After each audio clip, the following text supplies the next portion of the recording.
10 عاما ارتبك بعد أن وجه له شرطيان فرنسيان سلاحهما وانطلق خائفا بسيارته هاربا منهما، لكن لم يكن يدري أن رصاصة شرطي فرنسي عنصري سترديه قتيلا في ليلة العيد. لم يحتفل الجزائريون هذا العام في فرنسا بفرحة العيد الأضحى، ولم يشعلوا مواقد الشواء كعادتهم، إنما أشعلوا فرنسا بكاملها غضبا من قتلة الطفل نايف. ليلتان مرا بمرارة الجحيم على باريس، و13 مقاطعة أخرى انفجر فيها غضب الجزائريون والعرب وحتى الفرنسيين. وزير الداخلية جيرالد دارنون أعلن عن نشر ما يزيد عن 40,000 دركي في المقاطعات التي تعيش على وقع أعمال الشغب، وأشار إلى أن فرنسا لم تعش من قبل ليالي سوداء مثل الليلتين السابقتين. وزير الداخلية العنصري هذا كان هو المحارب الأول لكل ما هو إسلامي،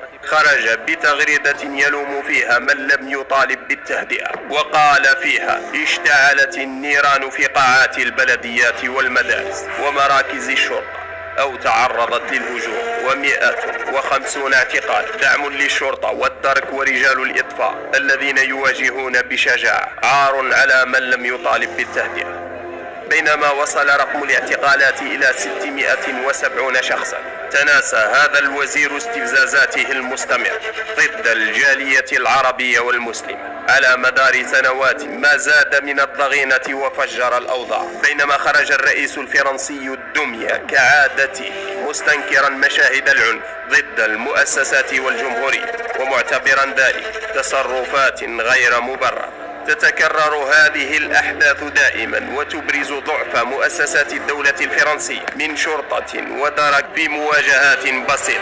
ليالي العنف التي حدثت ليست الأولى ولن تكون الأخيرة، طالما أن الشرطة الفرنسية تلعب دور رعاة البقر وتمارس القتل والضرب والركب في حالات رفض امتثال